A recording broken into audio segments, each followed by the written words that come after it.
Hey, everybody. Happy Wine Wednesday. Hope you're having a fabulous week. Hope your tanks are doing exceptional. I'm sipping on some Chardonnay. Let me know what you're sipping on in the comments section.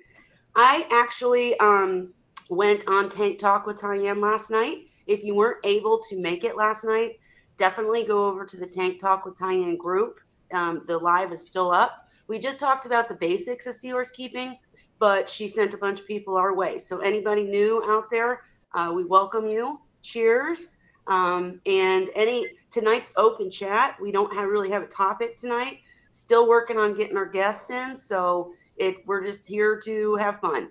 Also, they did make fun of me last night, saying because they asked what time we go live, and I said 8, and they all said, "You mean 8:20?" And here it is, 8:15. I apologize, you guys. I literally was on time. Like I was about 8:04, and then we had this echoing problem. So I do apologize. They said I sound kind of funny. Let me know if you can't hear me or if there's any audio issues, and we'll try to fix them. But in the meantime, happy Wine Wednesday. If you're on Instagram, don't forget, you can always listen on Instagram. But if you want to see the video, see the people talking, and actually comment or converse with us, ask questions or comment, then you have to jump on over to YouTube, search Seahorse Whisperer, and the first thing you'll see is that we're live. Hey, Melinda, good to see you. Saw you there last night too. Thanks for coming, and cheers.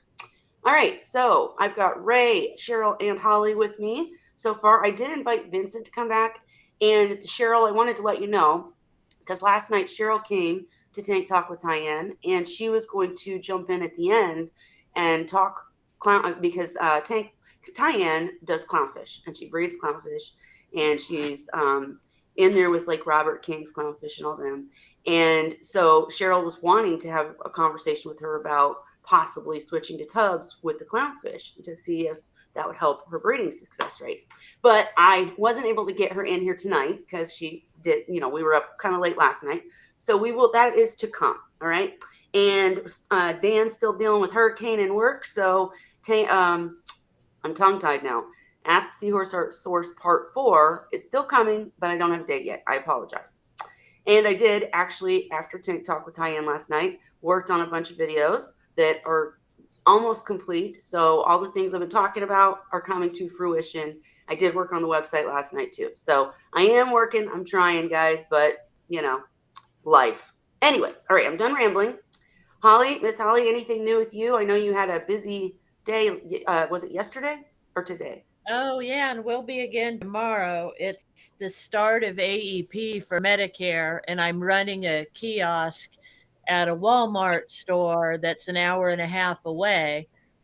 So I'm doing that, and of course, the seahorses and everything I normally do, squeezing that in. So it's been crazy. I changed my schedule and the seahorses to an hour earlier, so they're already in bed now, and we get up at 5 a.m. Oh, and geez. they eat like at 5:30, and then I have to get out of the house around 7. So there's that kind of new. And I did my water change Wednesdays today. So I did all that, and I changed things around a little bit in my grow out tank. I moved one of the feeding stations Mm. and gave them the shower curtain rings like I have in my display tank where they're hanging vertically instead Ah, of horizontally. So I'm going to see if they get interested in them now. So far, I did that during lunchtime, and I had one of the girls was sitting on that dish, and I just slid it over with her on it to the new place. She didn't let go. She was kind of like, "What's going on?" And then I hung the shower curtain rings around her, and I put more food in it. So trying to encourage her, like, "See, this is the place to eat." now. Mm-hmm. Yeah. And then when she was done, she was looking around like, "Where am I?" And she was hanging off it upside down, like trying to figure out how to get off of it safely and go somewhere else. And so far, nobody else has touched it. Nobody came and ate there for dinner. But I Huh. have one seahorse, one of my females likes to chase the turkey baster every meal. She goes wherever it goes. So I'm thinking I'll probably be able to lead her to the Hmm. new dish. And yeah, eventually I think they'll probably catch on. Or Yeah. if they don't, that's okay. But I'm But gonna don't give expect too much of it. It's a female. it Oh, oh, Ray. okay. He's Actually, the kidding. females, when it comes to food, the females are more on it. I've Really? noticed. Yeah, they're way more excited about food than the males. They pay more attention. They're willing to travel farther. The females in my display tank, they go around like they'll eat, at one main dish, but then after that, they'll go around and check what everybody else is eating and finish theirs. The boys. I found Well, that that's males in general aren't as active as females for most of the species that I've kept. really.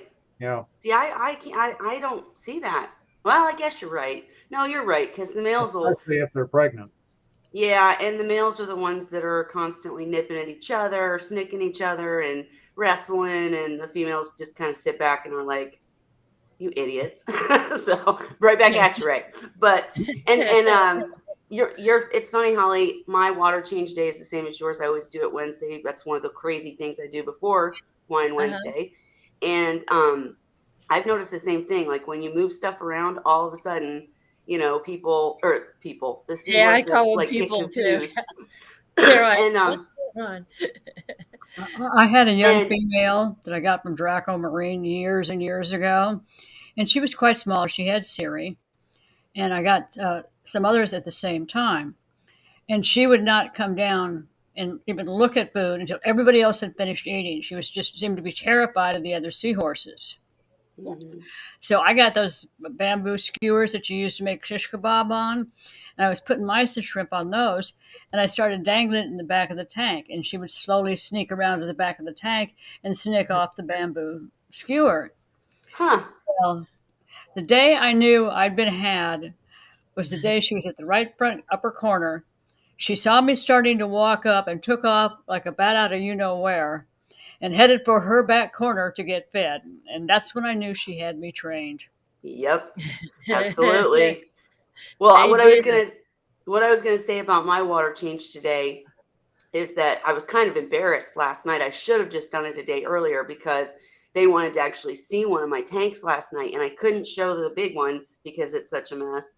And the smaller one, I had taken I keep switching positions with the Robert King chamber, and I had taken it out to add more char.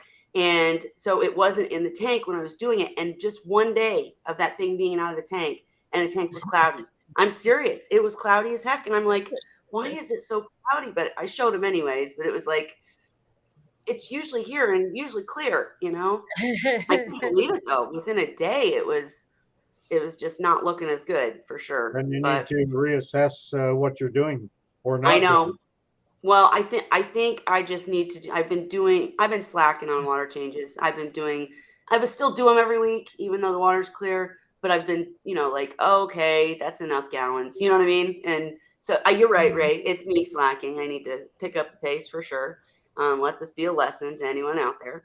But I'm sure if I do a big water change and stick the chamber back in there, I'll be aces. I'm not real worried. It was just cloudy, but cloudy. You think, is it a mini cycle? What, like Ray said, what's wrong? You got to figure out what's going on, Mhm. right? So, anyways, I will do a big water change. It's already cleared up today because I put the chamber back in, but I'm going to change and update you guys if anything else happens.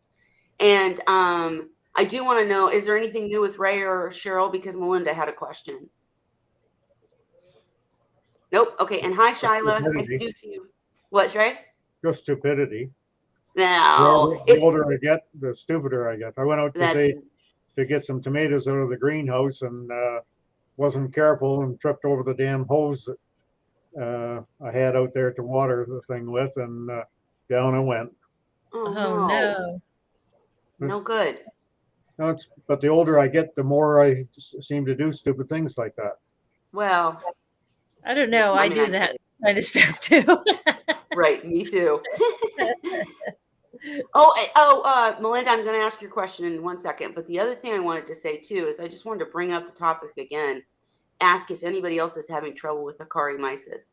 I know I've asked this before, but this is the second time that I've got food, and it was from the same store, so maybe they just have a bad batch or something. But it's awful. I mean, if you watch the Tank Talk with Diane stream, when I fed my seahorses to show them, there's all these little teeny itty bitty pieces. And I also noticed I rinse my food, right? So tell me what the little teeny tiny brownish yellow things are. Have you guys ever? I'll take a picture next time I feed. Mhm. But when I Haven't put seen that. yeah, it's like little particles. Like I don't want to say preservatives because I'm rinsing the food, so I don't Mhm. understand what these little teeny things are. They don't But move or Are anything. you But little buying? pieces of the molts, Are you like buying the flat people don't packs? realize it, but it's not just mysis that's in there. It's mysis molts as well. Mm, Same thing when you buy brine shrimp. It's not all mhm. just uh, like solid meat type of thing. There's a lot of molts that get captured when they do the harvesting. And if you've got if the harvesting is picking up molts that are not completely ready to disintegrate, and then you get it in your tank there, it may be just enough of extra little bit of time. You get smaller pieces in there. Mm, maybe that's it. And by molt, you mean like my peppermint shrimp? The You'd find skin. Yeah. you'd think it was dead, and then you realize, oh no, that's just their skin. That's the molt. Yeah, yeah, yeah. I don't know Yeah. how many times mysis go through it, but brine shrimp go through about 15 to 17 molts to get Right. from, from the first instar stage through all of them. It's about 15 to 17 molts. And so people used to keep on asking me, how come I got so many dead ones in here when I'm Mm. explaining how to grow the things, how to culture them. And I said, well, they're probably not dead ones, they're probably molts. And so the ones that did have the capability to look at it under a microscope were able to find out, yeah, indeed, they were just empty shells, just Gotcha. exoskeletons. Well, that could be. I'll take a picture the next time I feed and I post it and see what you guys think. Go ahead, Holly. I did have a couple packs that were smaller that looked more like winter harvest to me, but the Mm. one I just got was normal and had big ones in it Oh, good. again. So, Maybe I'll ask the store when they're getting, a new batch or something. Maybe nobody else buys it. mm, I don't know, but it was just disappointing, because they don't well, need I a know lot of my pieces. store gets them in every week. Like every Friday they come in and they don't get very many. So sometimes I'm getting like the last pack or two. So I know the ones that I got previous, which I would say a month ago or so, that were Hmm. smaller, they weren't old. They were recent. So there was some smaller ones, Well, and in that's a good tip for anyone, with seahorses is I'm going to go and I'll update you guys next week, but I'm going to talk to the store and ask because I do know that they only order like when they run out. You know what I mean? Like they won't order yeah, more. yeah. They don't have a constant. They tried to explain it to me once because I got really mad when they didn't have any, and it was Uh, like it's because having the frozen foods truck come is so expensive or something. I don't know, yeah, but yeah. and so I'm just going to ask them how often, get some stats so I know how often they go through mysis, how, often they get the truck in and that kind of thing. And maybe even tell them it's the Well, I batch you have do now is know crap. Cheryl has said now is the best time to buy them, though. If you're going to stock up, I think like October, November, she said is when they're going to be the best. Before winter harvest, and Mm-hmm. then winter harvest is when you get the small ones. So here I've noticed it's right about February, March or so when I start buying the packs and there's smaller shrimps inside. Mm. Right now, Cheryl's right. The pack I just bought has some pretty big ones in it. Well, I'm going to go to the store probably tomorrow and ask all these questions, and I'll update you guys. Hey, and I see, hey, Zen Ginger. Sorry, can't get it out. Glad to have you back. We're just open chatting, so anything you want us to chat about, put it in the comments. That's what we're here for. Now jumping in, definitely go check out the Tank Talk with Tyann talk last night. It's still it was alive, but it's still up on the page. I was the guest. It was a lot of fun. We talked about we covered a lot of the basics. And the other thing I forgot to mention before we move forward is that once I do get the website done, shirts like these will be available. Can you guys see it? It says "It's Your Mama" and has the male rolling his eyes with the babies, and the woman like, "Oh no, who's your mama? Who's your mama? Not it's your mama." So lots of fun shirts like that. And if you have shirt ideas, get with me. But anyways, hi Tyann. No worries. We're just open chatting tonight. I just told everybody to go check out our chat from last night and how much fun it was. And again, I need to invite you, Tyann. I'm sure you're not ready tonight, but at some point, Cheryl wants you to jump in the video on 1 week and discuss fry and fry tubs. She just wants to learn about how you're doing things and possibly your ideas about improving each situation. But hello, Tyann. Hi, Chimp. Hi, everybody. Let's go to Melinda's question real quick before I forget. She's been waiting. She said, I was wondering if it's possible to use spawn aid to entice seahorses to breed like we have used for clownfish breeding. Anybody want to cover it? Never ever I heard don't something. know what that is. I've never had a problem getting them to breed. Well, I have, so I'm curious and I'm interested. Melinda, tell us what spawn aid is. Because as I talked last night with Tyann, I was telling them that, breeders that are a little more experienced or maybe commercial breeders, they do have tricks, right? First of all, they're dealing with the best of the best stuff. And then second of all, they use a lot of live feeds. They use a lot of enrichments. They have protocols that keep everything perfect. And I mean, they condition their broodstock, right? So I'm interested to know what you mean by spawn aid, because they use tricks to get them spawning, and I need those tricks right now because mine won't have babies. I'm so sick of this. It's frustrating as hell because I like Cheryl. I've never had a pair of seahorses that weren't constantly going at it, and now all of a sudden, no. But okay, it's a product. Tyann said it's put out by Tropical Science. So I'm gonna go look that up when we get a break here. And hi, Vincent. I see you have the kids and grandkids. No worries. But you too, Vincent. I told you last night, we need to find a week where you can jump in and share more about your tanks because we love to have different experiences shared. But anyways, Cheryl, so you said you have no trouble getting them to breed, but do you do anything when you find a pair that you think are going to provide good stock for you? Do you separate them? How do you handle it? Normally, what happens is in a community tank where you have several pairs, the largest pair is going to reproduce quite frequently. And I have actually gotten up in the morning to a large male delivering fry, and other little males hiding back behind the rocks delivering fry. So part of it they may be missing some of what's going on because I didn't realize at that point that these really young males were already pregnant. That may be part of it. In fact, I was getting ready to go to work, and all of a sudden I realized I had 2 tanks I had to fish fry out of. And it turned into a mad scramble. I've had that happen more than once. But it's the other thing, too, is I found that typically the females will go after the larger males. And at times the males seem to at times get overwhelmed, just like the females do. And it's like the one that I had, the male that was trying to drag the female around in circles. And she swam up and hitched to the top of his head. They did ultimately make fry, but it was several months later, but they were still juveniles at that point. So there's a lot of variables that can take place. Also, I have had situations where adult females have pinned interlopers getting between her and her chosen male and had watched females pin the males to the ground, substrate.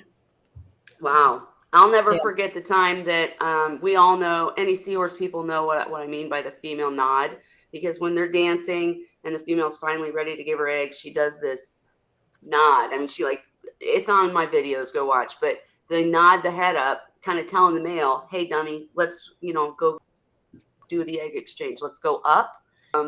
I'll never forget a pregnant male, a female sitting next to him, begging him to go up, nodding and nodding. I've got eggs, come on. But he was already pregnant. So he was like, I can't go nowhere with you. Anyways, that was kind I've of seen that. off topic, but I And the wanted to female, share really. Oh, go ahead, Cheryl. Go ahead. I was going to say, the female probably follows him everywhere until he finally delivers and is receptive to take eggs again. I think that time, she ended up having to, splurge the eggs too ready. I wanted to share this. I looked this up after they were talking about it. Spawn Aid. I wanted to guys, you experts in here, Cheryl and Ray, because I might try this. It sounds like it's just pharmaceutical grade amino acids. I mean, that vitamin C. I know complex B2 and B12. I know Dan uses that to get seahorses eating. One of them, B something, one of the B's. But I'm interested. I mean, I wonder if that'd be interesting if I tried it. It's not expensive. I wonder if I tried it and my seahorses all of a sudden gave me fry. So thank you, Melinda. I might just try it. But you guys don't see anything that could be a problem with this, right? I know I'm making you read on the spot, but it says It looks like it's microbes. mostly vitamins. Yeah, just makes them happy. Huh? 3 times a week. Once. Wait. This is once fish have spawned. Add 1 teaspoon per 20 gallons once. Okay, and do this. Okay, I'm gonna try it. I think I'm gonna try it. I don't see anything that could hurt them. So, hey, I'll let you know how it goes, Melinda. Thank you for giving the compliment or the instruction. And Shyla says, her pregnant male or her male is pregnant for the 4th time. Now you're just rubbing it in my face, Shyla. Now you're just rubbing it in my face. Oh, but it was all undeveloped embryos. Oh, dang. He got in a hurry. Yeah. He wanted to get pregnant again. Yeah. How old is Shyla? How old is this male? No.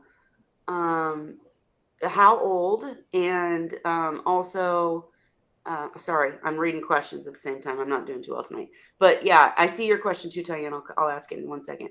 But how old's the male? And did anything change? Because I told the story last night about the one that had given me perfect batches prior, all of a sudden had undeveloped embryos. And it was because I switched lighting on him and the light was really bright and it just freaked him out and he had labor. So I'm interested about that. Also, Seahorse Corner live food set the mood for yours. I know. And see, I didn't want to share all the tricks because, they need their tricks. But Dan's told me about using live foods and enrichments, also about changing the lighting and the temperature so that they think it's a certain time of year. Apparently that will spark breeding. Cheryl, have you done that before? Have you used temperature and lighting? The thing is, what happens is like with Erectus, they typically reproduce heading into the summer months. So usually about February is when they start dancing, and they'll continue to reproduce through usually about November. And one of the things I liked about keeping Erectus in combs is combs start to reproduce heading into the winter. Of course, they're from a different part of the world. And they will go from October, November until March or April. So it was really nice because I wasn't constantly getting slammed with multiple broods from multiple species. Sure, but like reed-eye, what did reed-eye do, Ray? It's what they didn't do. They didn't seem to stop. Right. I was gonna say I've just never experienced this before, you guys. So now everybody goes through it. And it could be that I'm keeping them in a smaller tank and not doing my water changes like I should, right? Water quality matters. They're not going to breed or do anything if they're not happy. But mine dance constantly. And I keep thinking he's pregnant and then he's not. And it's so frustrating. So I'm going to try this, Melinda's tip. I'm going to try it. And Seahorse Corner, I'll try some live feeds too. I haven't given that much of a shot. But I'm curious, Seahorse Corner, yours don't stop all year either, do they, right? I mean, do they stop for you, or do they just constantly keep giving you babies? Because that was my experience before. I don't remember my seahorses ever stopping, like until they stopped for good, and then they just stopped. And I don't know why. They just stopped. They got old or whatever. But interesting. And Tyann wanted to know, how old do seahorses have to be to breed? 6 months. Depends on the species. Ray, what was your answer? I'm still here, Depends on guys. the I just gotta do species. something. I've had breed-eyed that generally, the earliest is probably about 5 months. Most of them would be in the 6-month range. With Erectus, I've had them reproduce. They only give a few, mind you, at a little over 4 months. Mm-hmm. It may have been a bit earlier, but I don't think so. The memory's not that good. Sandy started at 5 months, my Erectus. As soon as I got the pair, they were about 5 months old. They came from Melissa, and they started having babies right away. Yeah. I was gonna say my offspring that I raised, I had like 30 some in the 90 gallon, and I ended up having to like start selling or giving them off soon because they started trying to mate the second the males show their pouches. I mean, they were at it. So it's just incredible to me. Cheryl, what were you gonna say? Well, I was actually going to ask a question because, Ray, I know that I don't remember the lady's name. She was raising Erectus there near you, and you were working with her. And she got so overrun, she was trying to split up the males and females into 2 separate tanks. Yeah. But she was using a flow-through system. And all that did was all of a sudden, all the females started developing pouches, and she still had the same problem. Do you remember who that was? No, That was I don't remember. That was Don't years remember. ago. Yeah. Yeah, I can't remember who it was. And Seahorse Corner said hers only stopped breeding when she physically separates them. Yep, you get overrun, like Cheryl was just saying. And Tyann said clownfish females can breed at 1-year-old, males can be 6 months. That's interesting that it's different for females and males. And also Tyann said enrichments. I'm curious what enrichments you guys use in the clownfish world, because once Dan's feed went away, I know that Holly, you said Alyssa sells something now, right? Alyssa's Seahorse savvy. She makes her own and And sells it. And that's what I was using for my fry. she actually worked with Dan. I know they still talk, so I'm sure it's wonderful because I loved Dan's feed, and he had different kinds. He had the I can never say the word right, astaxanthin, the red stuff, to make them red or whatever, and he had regular Dan's feed. And anyways, I would definitely recommend Alyssa Seahorse Savvy. Do you know the name of it, Holly? It's the only one she sells. I think it's just called enrichment. It's a simple name, and it's the only one. Gotcha. And Keep in Cheryl, mind when you're doing all of this, saltwater fish don't synthesize proteins and utilize them as their building blocks like freshwater organisms and mammals. They are dependent on other sources, lipids specifically.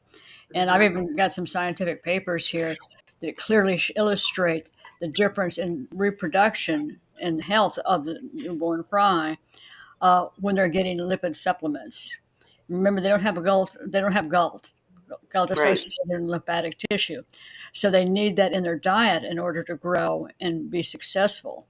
And I suspect a lot of the cases of them not reproducing are centered around the lack of the lipid profile. And that's what and we need. go ahead. Sorry. And interestingly enough, I'm sitting here complaining about the food that I currently have. So it could really seriously be like crap food that's, not got what it needs or whatnot. And because they're smaller pieces, et cetera, et cetera. I'm just thinking out loud. But I'm to get some curious DHA what you. into them, that's probably, in my opinion, the DHA is probably the most important thing you can give them. So if you can get some Schizochytrium, which is the DHA that you make Algamac 3050 out of, Right. you might actually, you might be able to talk the guys at Brine Shrimp Direct to selling you some if you're interested in pursuing it, because they use it in some mixes that they make up. Yeah. But to buy the Algamac, it's hard because to buy direct from the manufacturer, you have to buy in quantity, and no hobbyist can afford to do that. I bought it because I was using so much, but give No, that. Direct a call. It's Shizokitrium. I'll see if Yeah. Well, while you look it up, I would spelling say. is terrible here, so I'll see if I can find the. Okay.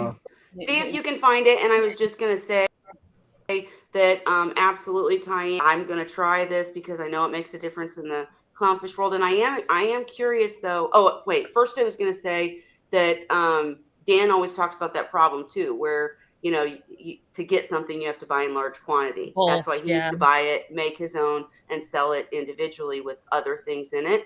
And that's why I miss him being around. But also, I'm curious, Tyann, in the clown, or anyone, Melinda, anybody in the clownfish world, when you talk enrichments, do you put it on frozen feeds or do you feed it to live feeds? Because in the seahorse world, when we talk enrichments, we talk about live feeds. But Cheryl, I know that you were doing an experiment with Vibrant. Did you ever get any conclusions from that experiment? It seems basically I was gut loading live food because that's when I bought hundreds of saltwater amphipods and was experimenting with that. And I did see a definite uptick in their activity and their reproductive behavior. The other thing that I use on a regular basis is I use the MIC-F from Enbin, which is a probiotic. And that's also designed to enhance, basically help keep your tank cleaner and also aids in the seahorses. So that was specifically designed actually for commercial fisheries originally. Right. Oh, you're absolutely right. And the link I just put was Ray sent to me to show the actual spelling of the DHA stuff. I won't even try. But Shizokitrium. there you go. Shizzo. Shizzo. That's what we're going to call it here. Anyways, DHA and EPA is what they need. and DHA. and Cheryl, you've talked about this before. They can get it from saltwater or saltwater feeds, right? Right. This is one of the advantages of the new krill that we can now finally get, is it is a saltwater species. The other thing to keep in mind is hikari is typically brackish water, where some of the others are strictly out of saltwater lakes, which basically do not have the nutritional profile they need. That was one of the reasons I stopped using some of the more expensive, larger mysis shrimp because they were freshwater species. Absolutely. Kevin, hi. I don't worry, I was late again too. We had audio problems. And I told them how everybody made fun of me last night on Tank Talk with Tyann. And Cheryl, one of the things actually they asked me on Tank Talk with Tyann, and I know you were in the audience, but the comments went so fast I couldn't see them all. But they were asking about rotifers and such for fry. And I tried to say, I think they're too small, right? Rotifers not only are too small, seahorses are born with a search image like most predators, and there's certain things that they will key in on to ingest. Rotifers are called rotifers because they spin in wheels, and basically they look like little fur balls, little round things with little tentacles coming off all around them. They will take them if they're hungry. I did use them with engines. However, my success with engines was nothing like it should have been if I had gone with neonatal copepods like the A. panamensis. As at that time, we didn't have access to them. But it's one of those things where that is a much better choice than rotifers for fry. See, and I wish I would have talked about the Apex pods last night. I didn't even think about it. Dang it! But that we'll have a complete show on breeding. Try to get Tyann back in here so we can talk about clownfish and seahorse breeding. Do some comparisons. Talk this through. The thing is, the seahorses are not going to be that terribly different in terms of their nutritional needs compared to a lot of other saltwater fish. So there's a lot of crossover between them. Well, and I know you want to talk tubs and conditioning and all that, but Tyann said they do use rotifers, brine shrimp with probiotics, and that's the one thing I know. Someone worked on this scientifically, trying to get seahorses to take pellets, and I don't think they were ever successful. I've never Yeah, seen a success with pellets, unfortunately. I've heard that they just the texture is wrong. And remember, they're ingesting and it's passing through their bucolic cavity, and then part of it's getting blown out at their gills, and that stuff is just it's too hard. It's too Yeah, crunchy. they can't just suck it in, right? Yeah. Exactly. But I mean, think about it. Fish don't have teeth either. They like melt it down or something. I don't know. Anyways, I mean, because clownfish don't have teeth, do they? They don't. I mean, when they bite me, it doesn't feel like I don't bleed. Anyways, dumb question, but that's interesting about the Celcon. And and does anybody want to talk real quick about why we don't usually soak like frozen mysis in First off, I enrichments? don't like Celcon. It's an emulsion, doesn't Okay. keep well, and people buy a bottle of it, and there's very few people that can use up that bottle before it turns. And Once it's a it very turns, short, it wears very off. short life. So that goes for Celco and Celcon. Exactly. Celco is a better product than Celcon.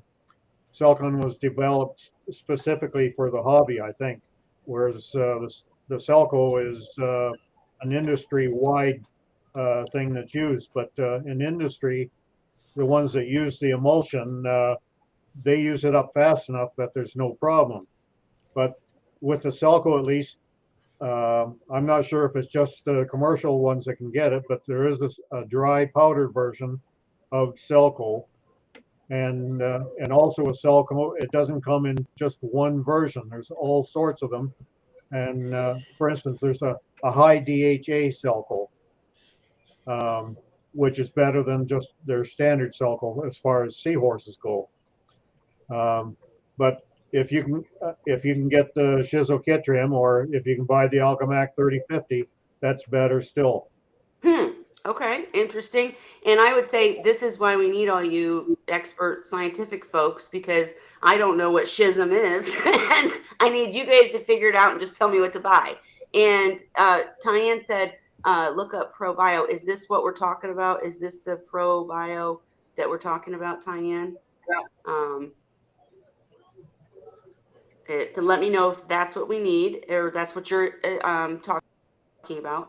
And Kevin said that L-lysine is the effective ingredient. Do you mean in the ProBio? What ingredient and what? Were you responding to Ray or to Tyann? I'm just curious. And I'll stop sharing that. But yeah, I have with these probiotics, it's like people. You can't tell me or anybody else which probiotics will work best for me and any problems that I might have.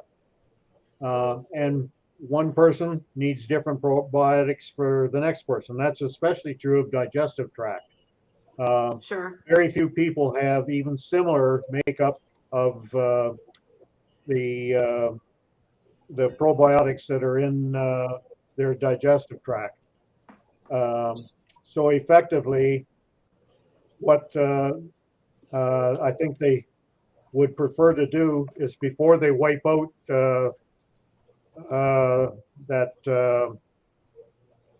probiotics and the bacteria that's in your digestive tract, in order to do some special operation or something, they would like to take a culture and grow that culture to replace afterwards, after you have the procedure, whatever it is, done, so that you have your own specific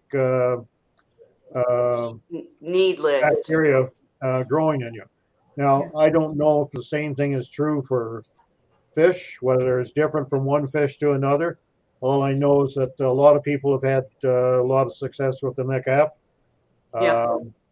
And there are people like me that didn't seem to have any luck with it. And so you actually tried it, Ray, and nothing? Oh yeah, I've still got McAF here. Really? And you didn't see any difference? With me, I didn't see any benefit at all. Wow. But then again, did you, Cheryl? Like when I ordered it, I bought also for other people that were in the hobby around here, and some of them did see some benefit. Yeah. It depends on the species. It depends on the environment. There's so many variables. It's like when you're feeding a seahorse and you're accepting the fact, basically, they don't have a GI tract. Right. Yeah. And so There's that's a lot what of makes fish the like that whole, too, though, like tangs. yeah. So it just makes a whole different persona, so to speak, of what you're looking for. You know what? And Tyann, I saw your comment that this PNS ProBio is good live bacteria. I'm curious, did you talk with Dr. Tim about this? Because if I get him on here, that's what I want to do is I want to talk about why some of the, what Ray was saying, why some of these probiotics don't really work, why this works, why that works, the strains, what makes it actually good. Because and I'm willing to try any of these things. I am a little worried, or not worried. I'm a little hesitant about anything that I have to add to the tank. Like with probiotics, it took me a long time to even try them, but then Dan said try them, so I did the Mike F. And it's one of those things where you don't really notice a difference until you do. You know what I mean? Like it's more proactive than reactive. So all of a sudden you're getting bigger spawns, or all of a sudden this or that or the other. Your seahorses don't get sick, so you don't really know if it was because of the probiotics or because of something else, but chances are good it was because of the probiotics, right? Well, the theory that I have is that if you're feeding it to, say, a fish or a seahorse, and if it seems to be improved by it, then there was obviously a need.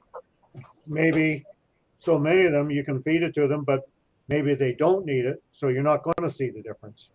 Right. No, I mean, you're absolutely right. If they're already in tip-top condition or whatnot, I still think it, like some of these items that we've discussed tonight that Tyann's helped and advised us on, some of them, like promoting breeding or, bigger fry success. You know what I mean? Like I trust Dan. He loved the Mike F.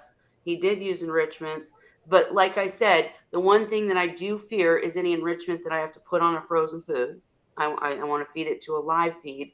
And the other thing is anything that I have to put in, like dump into the tank.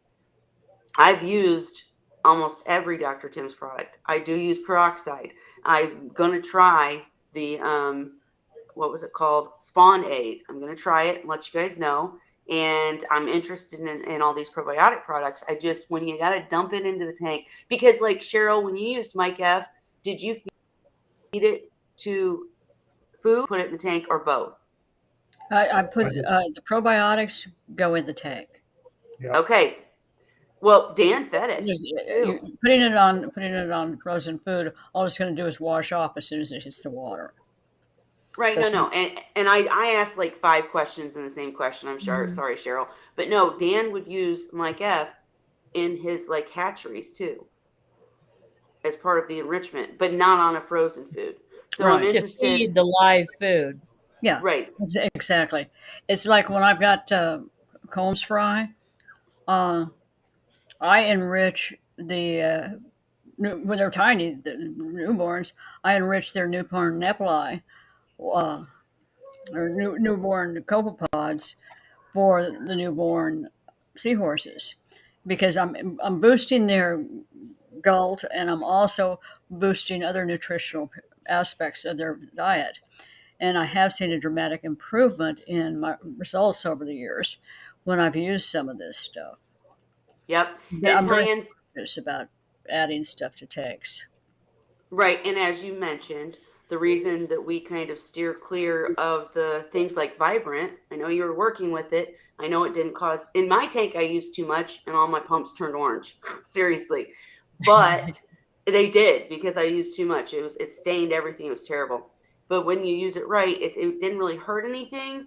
But as Nana said numerous times, and Cheryl, everybody said, when you're soaking a frozen food in something and then you throw it in the tank, half of it's in the water and not getting into the seahorse. But if it's helping in the water, who cares? And I just wanted to say one more thing. Tyann, thank you so much for keeping me on track. I want to make sure I make that clear. I've just said, oh, I'll try this and I'll try that and I'll experiment with this.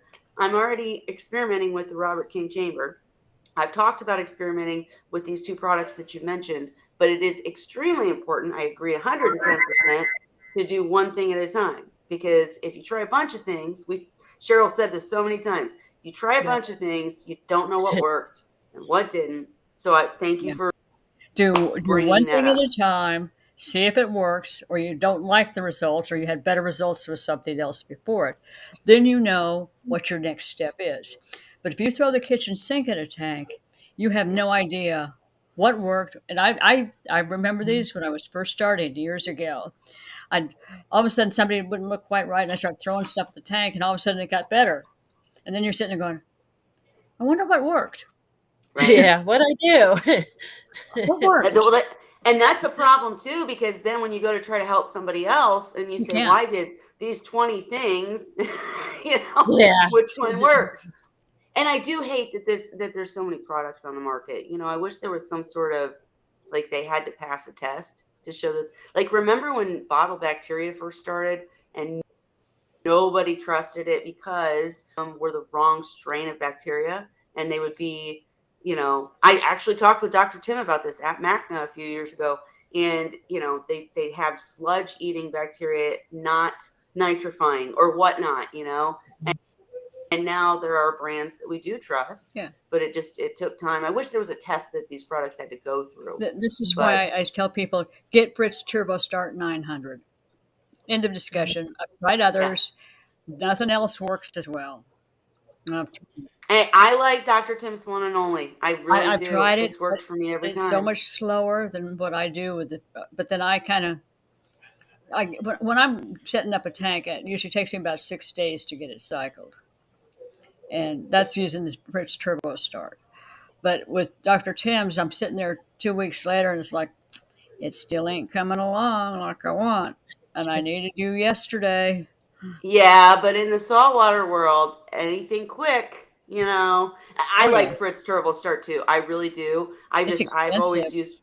Well, I know I know Sean and I know the ladies that work for him, and they're great people, and I'm not saying anything bad about them because the brand does work. It works, but I would just love to get all these people in a room, and well, maybe or try to do it here on one Wednesday, because you know, just to discuss, why is this strain better than this one, what makes this work, how is this happening, and that kind of stuff.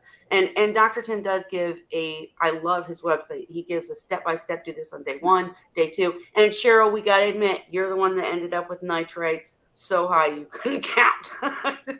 I'm just teasing you, but I do want to go back to Shyla, but I do see you, Aquachar. Good to see you. I was saying earlier on I went on Tank Talk with Tyann last night, and I was the guest, and my tank was all cloudy because I took my chamber out because I was putting more char in, and my tank was cloudy. It was embarrassing as heck, but it was still fine. You're But supposed to rinse it Shyla, first. what was it? I said you're supposed to rinse it first. Oh no, I mean I literally had it out of the tank because I was doing my water Oh, change. I was Wasn't trying in there no, at I all. did my water change today, but I was trying to do stuff in the tank to make it look good for the tank talk with Tyann, and then I just didn't put it back in. I had to get on the phone, and I was anyways. oh no. So Shyla, we were talking to Shyla earlier, and she answered, and I missed it. Sure of their actual age. This is the male that had 3 Mhm. stillborn or Yeah. not developed fry. And Not they're sure of their whitey actual eye, remember. Her seahorses are whitey eye. right, whitey eye. That's I wonder. And Chris, I talked to Chris last night. Maybe he can jump in if he's here, or maybe I can ask him on the side. But not sure of their actual age, but they might be 2 to 5 months if I calculated right. He does keep the eggs for at least or about 20 plus days before giving birth, so I don't know what's wrong. What are your thoughts, Cheryl? You no, but none of us has kept whitey eye, right? Or did you, Ray? What was that? Did you Did I? keep whitey eye? No. Okay. The thing is, when they're that young, they're might be 2 in about 5 months. Okay, so they're going on 2 years. I have never experienced the kind of problem that you're describing. I'm suspecting there's something going on with those males, uh, possibly a nutritional problem or possibly a parasitic problem that is preventing them from carrying the fry to term. Because it does take the thing is, they're utilizing their own resources to incubate those eggs and to feed the fry prior to delivery. And I have seen very young males that abort after about a week and a half or week and 3/4 gestation and pop out partially developed fry and eggs. But that's only been in very young males. So I'm suspecting there's something missing in the diet on them. Yeah. Well, that's what I was wondering, Shyla, is are you feeding live feeds? Or if I've asked you this before, I apologize, but are you feeding live feeds? Are you capable of getting enrichments to use? Are you using probiotics? Would be my 3 questions. But Cheryl, can you tell us what you mean by it could be a parasitical problem? What do you mean by that? How would that affect The thing is, pregnancy? if you've got a pair, it's like combs are known carriers of uronema. Uronema is an obligate intracellular parasite that basically can invade all the tissues. And years and years ago, when somebody gave me some combs, that's when I found out, thanks to Marty, that they had uronema. And that's why they were in deplorable. And Karen Smith in Paducah, Kentucky, lost the first one I sent her. And we ultimately ended up losing all of them. But it was one of those things where we didn't know until Marty did the lab work what we were going up against. Subsequent to that, we were able to treat them for uronema, get them healthy, and it still even is very challenging depending on how heavily infected they are. But if you don't know what you're dealing with, it's really hard. Basically, what I'm saying is reproductive problems are an indicator of a bigger problem. Sure. No, that makes sense. But I do believe Shyla, Shyla said she's feeding Hikari mysis. So one of the maybe if you weren't here, I think you were here from the beginning, but a bunch of people were giving me tips on getting my seahorses to breed, and it involved enrichments, probiotics. I would say look into that Yeah. first, because I believe that Shyla got her seahorses, they're captive bred, I believe. Am I wrong, guys? Yeah, they're captive bred. Yeah. I think they're from a trusted source. So I would not lean towards parasitical. I would lean towards a feed problem or, Nutritional deficiency. yeah, something like that. Because Cheryl's right; they use their resources for the eggs. Yeah. Or maybe he's just a selfish male who doesn't want to give up his resources. But what we need is we need for her to get in touch with Chris Carey or one of the people in Oz that deal with white eye and those species, because most of us have never seen a live one, and Right. it's very hard for me to give information on a species I've never worked with. Well, and as I said, I talked with Chris last night. I'm going to get him back here on Wine Wednesday. He's got a bunch of stuff to announce. My lips are zipped. I can't tell, but he's working on a bunch of stuff. No. And so I'm going to get him in here when he's able to share. He's working on a bunch of stuff, but definitely for Whitey Eye. Shyla, I will hit him up on the side, even if he's not ready to come and share everything yet. I can ask him for some tips on the Whitey Eye, because the only other thing I can think of is with the reintroduction program that we went into Sydney Harbor. If she can get some of the scientific articles that were written about how they were acclimating them and everything else, might also help out, because they were having to basically teach them to catch their own food, and they had them in pens in the ocean in the harbor, and they were adding food into it, live food. Wait, who was? Sorry? Who was doing that? The Australian government was doing that. Okay, well, right. But what I'm saying is she got her seahorses from, I believe, Chris. So yeah, they came from originally Seahorses Australia, shipped them to her local fish store. Is so they're captive bred. I'm not particularly worried about anything parasitical because of the source. And I know you're giving fantastic information, Cheryl. I just think that she had a good source for these guys, so it wasn't like, unless they were in a flow-through system where there were other saltwater fish. They weren't. This is Okay. Well, Chris we're talking about. she's Yeah. had them a while now, because yeah, I remember we helped her with some other stuff and that was months ago. So Yeah, we Yeah. need to get back with the other gentleman that has combs. I keep saying we need to get all these people in here. I'm gonna work on it, guys. I'm gonna get all these people back in here. But Shyla, for now, just let me know in the comments. Are you able to get any of these types of products? I know she's in another country, right? Singapore, Okay, so I let think. me know if these kinds of products are even available. Um, I bet Alyssa Seahorse Savvy won't ship there, will she? I don't know. But enrichments and probiotics is what I would look into, and live feeds. If you can find a good source for live feeds, that's what I would look at. But I'm right there with you, honey. My seahorses won't have her. Oh, that's the other thing I would say is that when I was complaining to Dan about my seahorses, I've got 2 females and a male, and they keep dancing, they keep trying, and they have not given me any fry. Dan said it might just be the pair. Like there might be something in their connection that's just not Yeah. connecting. Mine won't even get pregnant. But in that case, Cheryl, couldn't it be that something's wrong with one of them? So the eggs just aren't It could doing be. well? It could also be. It's just like when you select a mate. Do you go for the first guy you see? Well, no, I'm just Oh, kidding. you don't have to answer. But seriously, because I have watched males. One male that I had for many years, he was huge, erectus, almost 12 inches, and his mate was the one that I raised, and he would literally go knock her to the substrate and pin her down if she so much as looked at another male. Oh my. Yeah, it didn't take her long to figure out messing with him was not a good idea. See, I, And I never saw. Oh, go ahead. Sorry.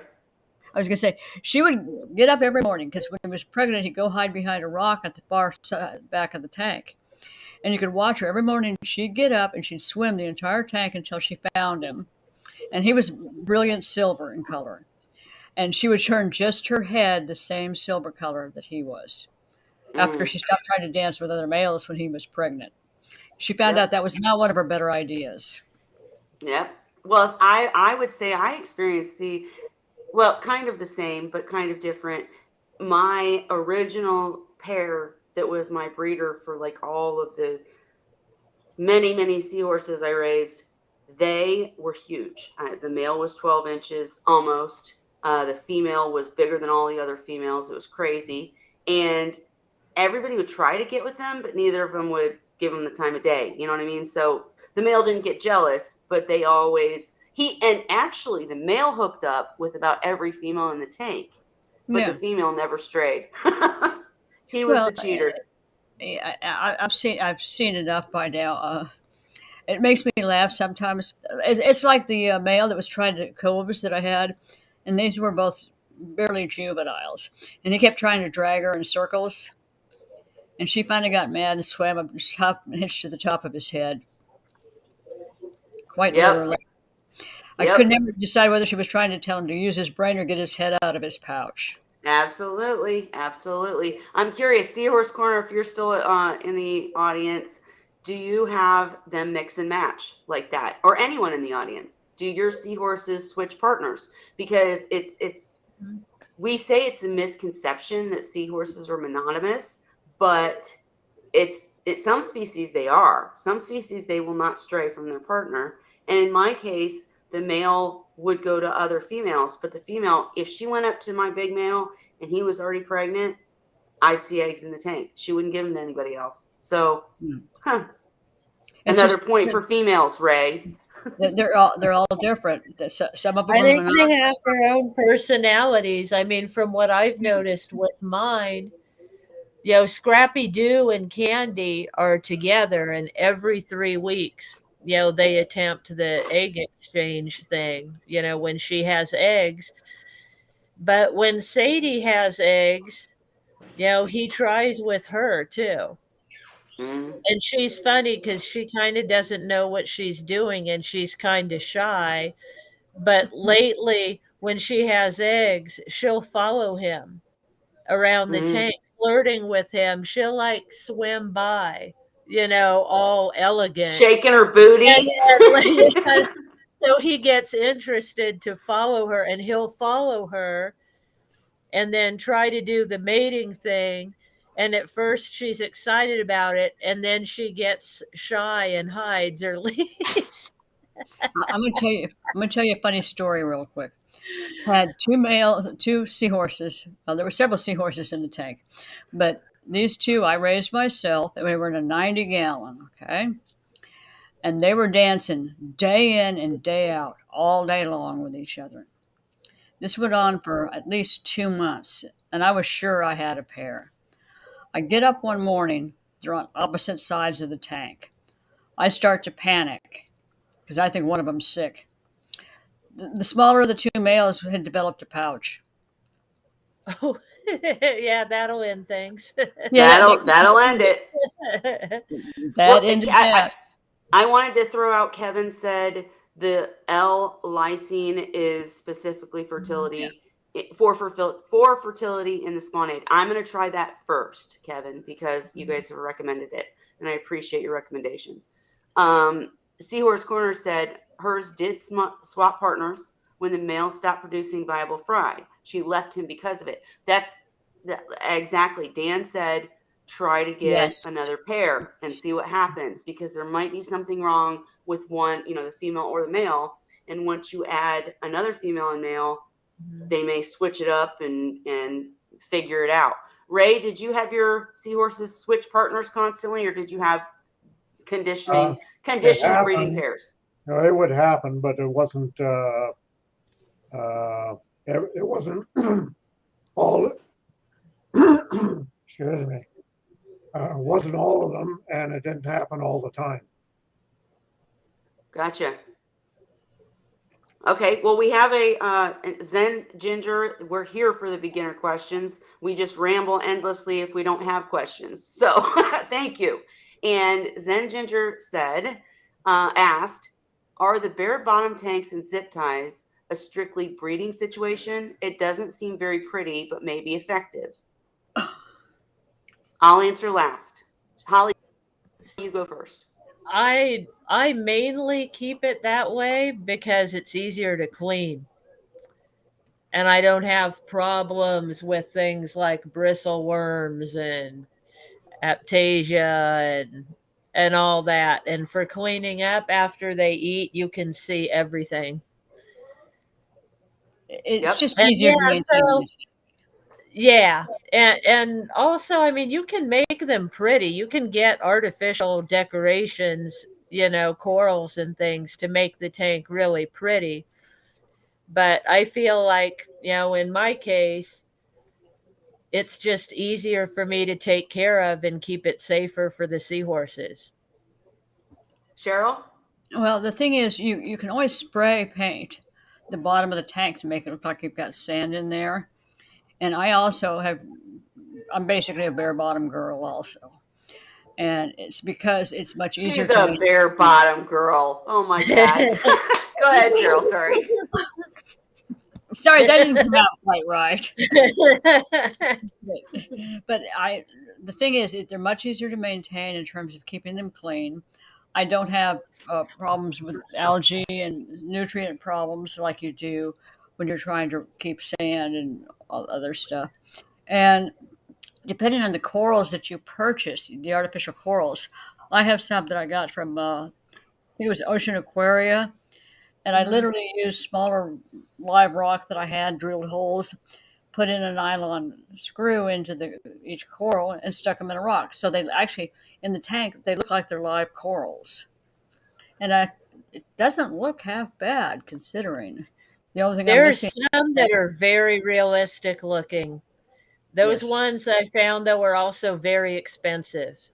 Yes. But yeah, you can put together a tank with artificial corals and make it look real. They do have stuff like that. Well, you saw the pictures I posted after I drilled the rocks, didn't you? Mm-hmm. Yeah. And that was just one of those, I got an idea here.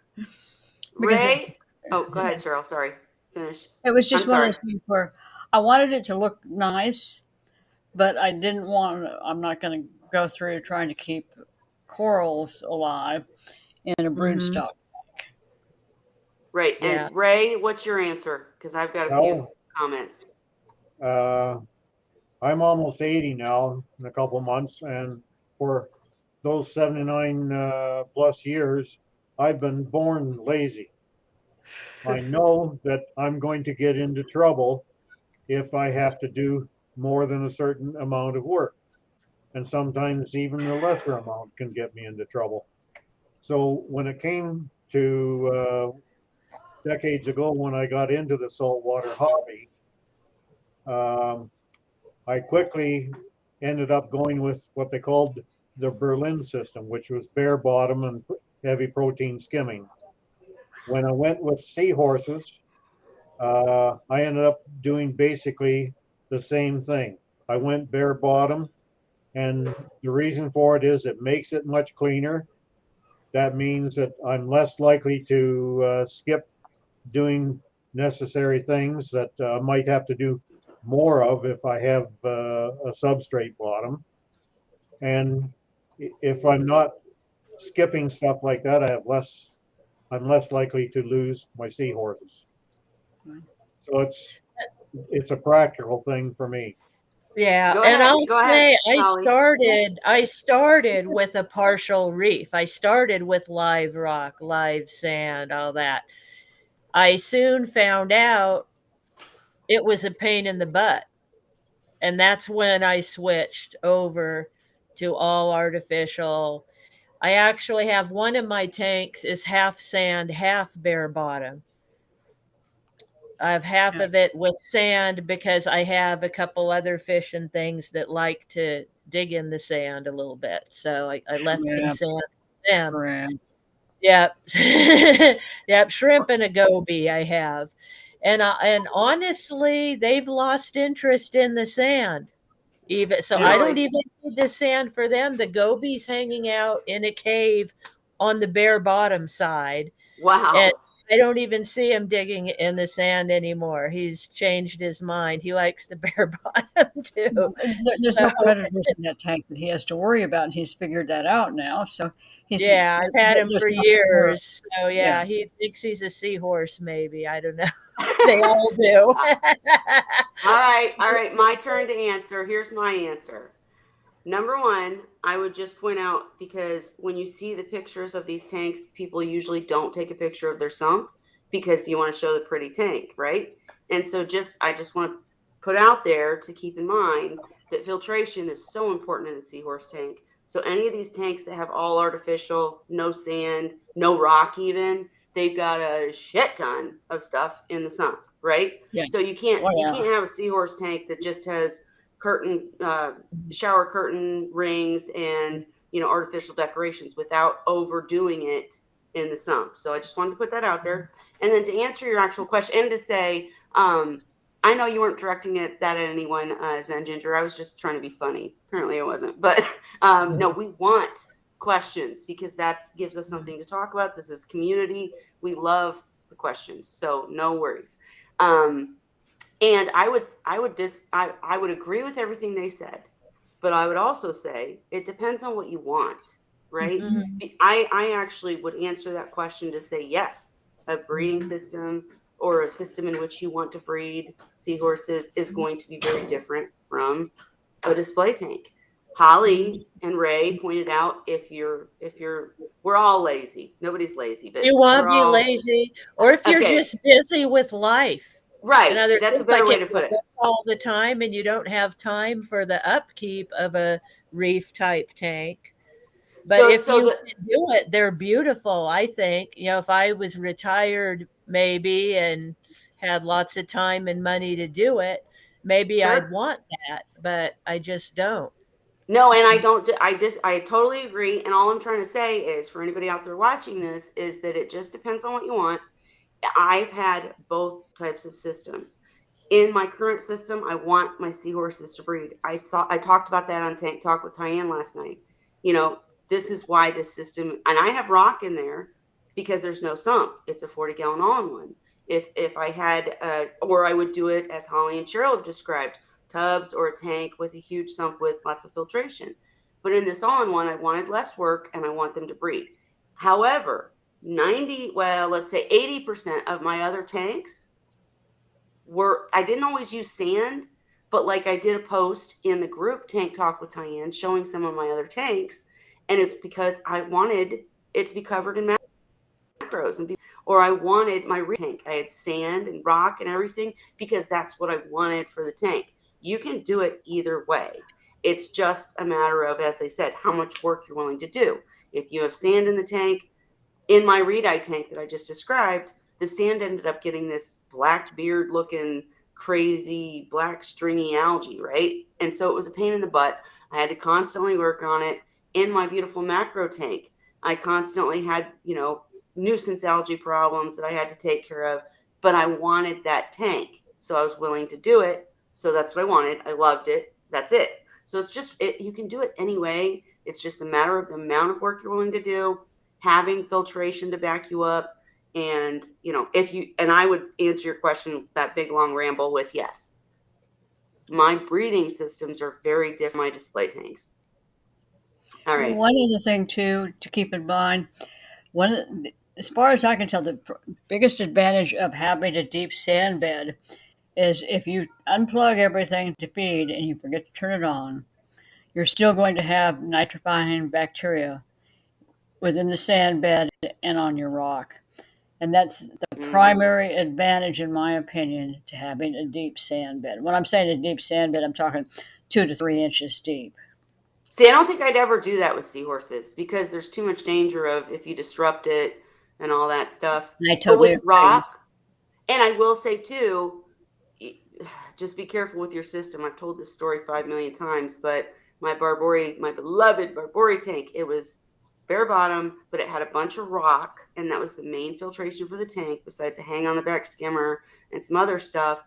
And when my mother-in-law, not stepmother, my mother-in-law was taking care of them on vacation. She forgot to turn the system back on after feeding them, and because there was no oxygenation, they passed. So you should always have an airline or something in there providing oxygenation. Yeah. And Shyla said Holly's DT is so pretty with the artificial decorations.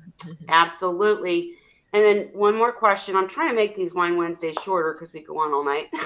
But the Zen Ginger said, we're all often lazy and there is no level 1. We're all still learning, I promise. And I'm not giving you a hard time. I'm just saying, ask questions. We love them. But do most people keep the seahorses alone in corals or just depends? Holly, you first. Well, I keep mine with some seahorse friendly tank mates, and that list that's on seahorse.org. I don't know if you can share it again. Maybe that'd be handy for I absolutely will. I use that to gauge if I'm thinking about maybe, do I want something else with the seahorses? I look at that list and I try to pick the things that are pretty safe, like a 0 to 2. So what I have with my Holly, I don't mean to interrupt, but I'm so sorry to interrupt, but I'm gonna show that seahorse.org while you're talking. Just wanted to let you know. Go ahead. Oh, perfect. No. So I have a blue spotted Watchman Goby. I had a Mandarin Dragonette for 5 years that recently passed. That was a great tank mate. I have 2 peppermint shrimp, and I have a handful of blue-legged hermits in there. And yeah, this guide, the tank mate guide, is great for helping you decide because everybody, I think, is different as far as what they want and risk tolerance. So this rates all the different fish. Like if you see here, there's level 4. That means they're iffy. They're pretty dangerous to have with the seahorses. But the thing that I found about all the tank mates is they're all individuals. They all kind of have individual personalities. So I've got one giant crab in with the seahorses that I wouldn't recommend having but he started off tiny. It took years for him to grow. He grew up with the seahorses, and he totally leaves them alone. There's no problems with him. So I mean, everybody's different. Yeah, some of that information too on the org is definitely older, and it's something I need to Mhm. change. I keep trying to find time to do it and modify some of the information.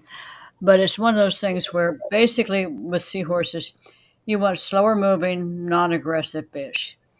And I think the most aggressive fish I've ever kept in a seahorse tank were a couple of jawfish. And all they did was try to fill each other's holes as fast as they could. That's funny. It was funny. It was funny to watch. It's like Those are YouTube. fun to watch. Did you have anything else, Cheryl, or is it Ray's No, turn? it was just hysterically funny to watch him. It's like, what are you two doing? What are you thinking? So, Oh, I Ray, see the mandarins. She has a question real quick about the mandarins. She's interested in them. They're not hard to keep. What it is that they pretty much only eat tiny live food, at least to start. They eat copepods. So when I got mine, I got her before I got the seahorses, and I loaded the tank with copepods, and I left them alone for over a month. Nothing else in the tank but live rocks and the copepods, no other things that would eat them. And what my fish store that advised me on the mandarins said to do was wait until you can see the copepods walking on the glass, all the time, and then you'll know you have a big enough population. oh, And that's you add good. mandarin, and then they said you might have to replenish them now and then, but they'll keep, at that point, there's enough to regenerate and feed the mandarin and still keep generating more. And that's all I did. My mandarin, it's interesting, once I had the seahorses, eventually she was curious and she learned to eat with the seahorses. She was eating the tiny bits of frozen mysis. Man, maybe I need one. She'd come and eat in their dish with them. They were Wow. great friends. She followed them everywhere. They liked her. Great tank mates for seahorses, and they're very pretty. Yes. The hardest part is keeping enough food for them. Sure. And would Making you say, sure you have enough copepods. And, if it doesn't learn to eat, because they can learn, I guess, to eat frozen foods, but generally they don't. And their mouth is very tiny. They can't eat regular fish food. we got Cheryl walking around a fry tub. But anyways, no, your Oh, background, it yeah. just, it The looked thing, cute. the thing with the dragonettes is a couple things. They can be trained to eat frozen food, and they Mhm. will do okay. But the biggest thing is if you ever decide you want a pair, you need to get them both at the same time, Mm. or they're going to try to kill each other. Well, Yeah, and I've heard that. I only had one, but yeah, I've read it's hard to keep pairs of Yeah, those. they're beautiful. Holly, would you recommend? And I'm coming to you, Ray. I promise next. But would you recommend, now that they have captive bred mandarin available? Would you recommend that instead of a Oh, fish store one? absolutely. I think captive bred anything I would prefer if it's available. And less risk to the Yeah, seahorses because they haven't been exactly. exposed to all the things. Absolutely. Mhm. Because I tried a mandarin once and it wasn't in the seahorse tank, it was in my reef, but it just did not thrive. I probably didn't do the copepods as you described so well. Thank you. But also it just I don't know, it didn't thrive. I Well, feel like it yeah. was But Biota, I believe, is now yes. propagating them, and I know Alicia has had some for sale off and on. There you go. And Felicia McCauley. Oh, you meant Felicia. Yeah, you said Felicia. I was thinking Alyssa. But yeah, Felicia. Alicia. Alyssa, she means Alicia Alyssa. works there, and Alicia has some. Okay, well, it's Alyssa, but I get your point. And no, Biota's great. Ray, what would your answer be to that question? Well, for me personally, I've never ever had another fish in with them. I've never mixed species, and I've had 7 different species altogether. Um, Bare bottom tank is my way to go because it's less of a chance. Right, Uh, but why did you not mix other fish in with them? Can you kind of dive into that a little bit? well, it may have stemmed from because I started this 20 years ago, and we didn't know as much as what we know now. And I even tried mixing species, and that didn't work out.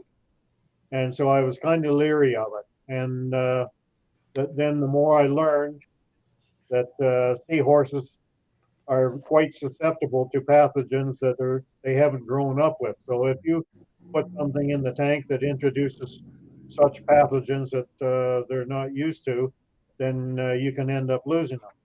And sometimes you can lose both species of whatever you put in. So it's something that started early in my hobby, and I just never got around the point of wanting to do much other than that. Now, mind Do you, you think? I Sorry, go had ahead. the benefit also of having a couple decades before that of saltwater fish and reef aquariums and everything. So I didn't have the real, I don't know, incentive or the real drive Desire. to have the other things. But it was to me, it was a case of do things the best way that I could see to be the most successful that I could be. Well, yeah, I mean, it really comes down to, do you want a pretty tank Yeah, that will impress guests, or do there you want there to are keep your people that succeed. seahorses for a long time? There are people that succeed in doing it, and there are people that Yes. fail. And it can be just to the fact that if you're lucky enough to have seahorses that have immune systems that are sufficient to handle anything they come across, or are you the one that was unlucky enough to purchase some that don't have strong immune systems? Like you don't have any way to measure that, so you Well, don't but know when you get them. well, but and Holly said they each have their personality, but that's why you buy captive bred seahorses, because you have a much better chance of getting a seahorse with a strong immune system and etc. But I these captive disagree. bred seas, well, I think you've got the hang on. range, whether they're captive bred or not. Well, I know there's a range. I'm not saying. I'm just saying it's better than buying a wild caught. That's all I Oh was yeah, saying. yeah, I'll agree that. It's better to buy a captive bred. You still do have risk, and I was going to follow up with, because you have to think these commercial breeders are breeding them in systems that have nothing else, and they're not exposed to anything. Right? They're still healthier than a wild caught pair because they don't have the things from the ocean, but there's risk, and that's the bottom line. There's risk. Ray, would you say that there's a bigger risk in mixing 2 species of seahorses or mixing a species with other fish? Well, I honestly don't know, but I know as far as the wild caught, I haven't seen wild caught sold in Canada now for at least 10 years. Sure. Well, I'm gonna go ahead and give my answer now. And first of all, to answer my question, and then I'll answer yours. I would say it's more dangerous to mix 2 species of seahorses than it is to mix a seahorse with a fish. And the reason is because, as kind of Cheryl earlier, I'm not going to get all scientific. I'm a hobbyist. The whole galt thing, the seahorses that live in a certain area get used to the pathogens in that area. In another area, they're used to different pathogens. Even when they're captive bred by breeders, they're kept apart. So whatever they can handle, that one can't handle. And when you mix them, it's gonna tear things up. So I absolutely say don't mix seahorse species. The only exception to that is erectus and reedi, and that is because they actually mix in the ocean, right? And so we've got hybrids of those, and I actually have owned hybrids. They're great. And I'm not saying that you couldn't work it out, but I'm saying it's a big risk. And we're all about, like that seahorse.org article, it's all about, is it a 1, 2, 3, or 4 risk, right? So I would say mixing species, whereas mixing with other fish, especially if you're buying captive bred, it can be a 0 or a 1, but it depends on the fish. If you're buying captive bred mandarin, if you're preparing the tank, as Holly said, absolutely. I personally, like Ray, my tanks are always seahorses and snails. That's it. And rock and macros or gorgonians, but I've never actually. That's a lie. You know what? I did put freshwater mollies in one of my seahorse tanks for algae reasons, and when they had babies, they were food, and I had no trouble with that. But they were freshwater that I converted to saltwater. And Cheryl, why does that make a difference? Like freshwater mollies, they don't have the same pathogens, right? They don't. It's just not going to equal each other, right? Theoretically, they should be, if whatever pathogens they're carrying, should be acclimated to the difference in the specific gravity. Gotcha. It's not going to be 100%. It's like you can harvest ghost shrimp along the Gulf Coast, which are actually in marshy freshwater areas, but you can move them into a saltwater tank, and trust me, they will get huge and take over a tank. Been there, done that. Well, That was years I ago. I know Vincent also uses the freshwater mollies in his tanks. We'll get him in here in a few weeks, I promise. But I hope that that answered your question, Zen Ginger. And again, we love your questions. So please keep coming back and asking them. If you ever want to jump in and talk with us on video, you're more than welcome. I am trying to end these Wine Wednesdays a little bit earlier. We're still I've got pressing 2 something I hours. still want to get at. Okay, Ray, I'm sorry. Go ahead. First of all, just on what you were talking there, all fish have parasites. Yes. Okay. What's the difference in having different parasites from two different sourced seahorses, or from between a seahorse and a different source fish? That fish might or might not have parasites that that seahorse isn't used to. So you can introduce another fish that has parasites that can wipe out that seahorse. I don't disagree. Okay, the other point is we were talking earlier, and it was brought up mentioning gut loading, and I wanted to bring up again, I've brought this up before, but I think it's very important to know most people are under the impression that brine shrimp are filter feeders, much like clams or worms, and they are not. They filter feed by capturing appropriate sized particles of food, and it actually doesn't matter what it is. If it's something that's appropriately sized, they capture it with some of their appendages. They advance the particles that they capture with other appendages through a food channel to their mouth, and then they put it through their digestive tract. So people think that they can put a liquid treatment or vitamin or something like that in. There's very little of that is ever going to get in. It will only be something that goes in if it's connected to the outside of say the food that they're taking in. They don't pass liquid through them like a clam does.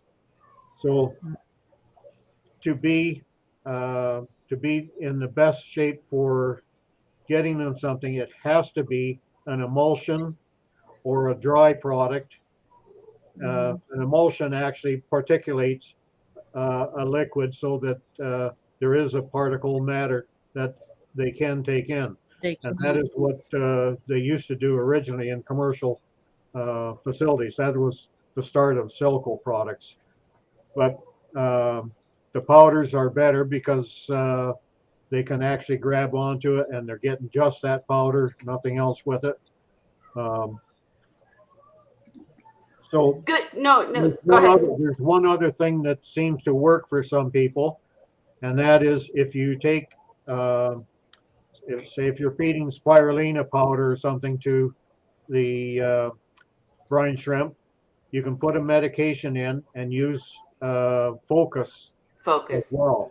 Focus apparently binds liquid medications to the spirulina or other food that you're using so that they can take it in. But it just won't be taken in the same concentration as if you're giving them an emulsion or a powder of just all whatever it is you want to put in, like the DHA. Great points all the way around, Ray. And I just want to back up real quick and say I agreed with everything you said, especially the first part. Again, that's why my tanks are typically a specific seahorse species and snails. I don't mix other things in.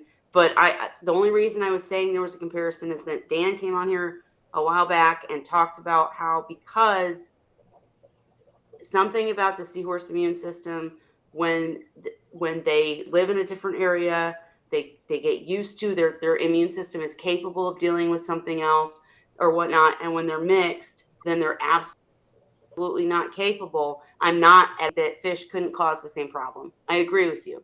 I just was giving a level to the risk. I might be wrong. I just that was my thought and opinion, but I agree with everything you said. And Kevin wants to know, and great points about the emulsion and all that stuff. We need to have a fry. Well, Dan's going to talk about brine shrimp and all that goods and enrichment and all that good stuff. We just got to get him in here. But Kevin wants to know, how does Cheryl keep her tanks cool? He's in San Antonio and it's 81 degrees right now. I actually use what are called turbine blowers. They're designed for construction sites. They can sit on a floor or on a saltwater bucket or whatever. And they actually, even on the medium speed, can easily chill two tanks down into the low 70, around 70, 69, 70. And if you want to get it cooler, you can crank them up even more. And the reason What's your electric bill look like, though? Actually, the thing is, I just had to buy a new HVAC because mine crapped out after 30 years. So, but it's saving me over $100 a month on my utility bills. Whoa, nice. Yeah. I use central air just like Ray, and I'm in Indiana, go up and down. So I use chillers. Yep. See, I couldn't do it. I tried fans and ice, and it was so, because I mean, 81's nothing to me. We get in the 90s here. My house will go to 85 in summer, and I ended up getting chillers because it was too expensive to run the HVAC all the time. Well, the thing is, with these, they're actually very highly energy efficient, and they also have a surge protector on them, which is something you want.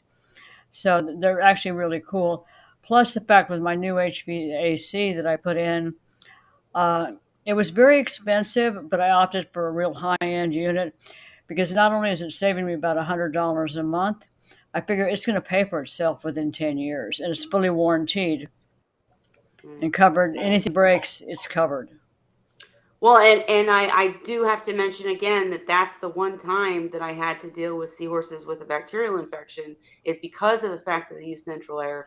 One day, years ago, when my central air stopped working, all of a sudden the tank shot up to 80 something, 89 or something, 87, something crazy. I dropped the temp too quickly. Ray, have you ever experienced that where because you're just using your central air to keep your tanks cool, if something went wrong, it went to poo? Not with the Seahorses, but it did with my reef tanks back in the 90s. Yeah. I was away on holidays and it quit. And the woman looking after the tanks and that while I was away seemed to think, geez, it was awful hot in here, but she didn't understand that the air conditioning wasn't working. And so she never called me or did anything. And so after a few days, then everything, corals and fish and that started dying in all the tanks. And then she finally got a hold of me, but by that time it was too late. Yeah.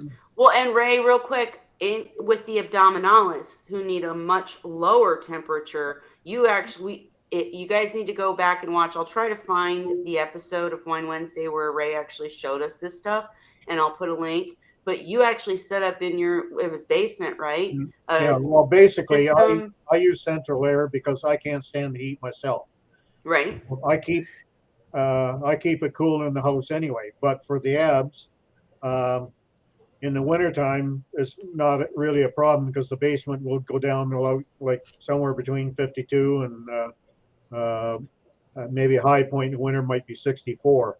But in the summertime, it will get up in the 70, 72 range. So I just bought a cheap 500 BTU air conditioner off Kijiji for $50, and I put plastic curtain around the area that the tank is in, and put this thing in there so that the ass end of the uh, air conditioner is sitting into the common area of the basement, but the effective end is putting the cold air out into this enclosure. So it was cheaper than there was a 90-gallon tank and a 40-gallon tank in that area, and to buy two chillers, the Right. cost was prohibitive, especially for the 90-gallon abs tank. I'm not sure what tank prices or chiller prices are down there, but it was well over $1,000 to get one for the 90-gallon tank here.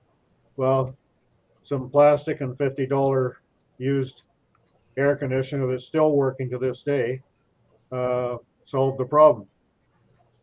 Yep. And if you want to see it, like I said, I'll put the link in the description. But I can't imagine living in these hot climates. I mean, we get hot here, but like I said, the central air just takes care of it. Well, Depending on it, though, is scary. As I said, I have a problem with it. But go ahead, Cheryl.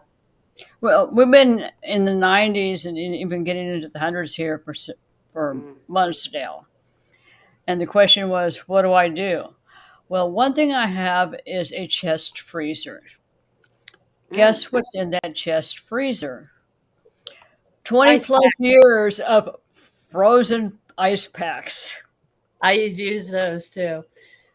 I use those in the hospital tanks and fry tanks too, because I don't have those on chillers, of course. So if I'm raising fry or have hospital These tank, turbine blowers that I use, they will actually drop a tank 5 to 7 degrees on high. On medium, they will drop it at least 3 to 4 degrees. And I have ink birds on all my tanks. So all I have So to do you're is alerted. take a quick peek and I can crank up the volume.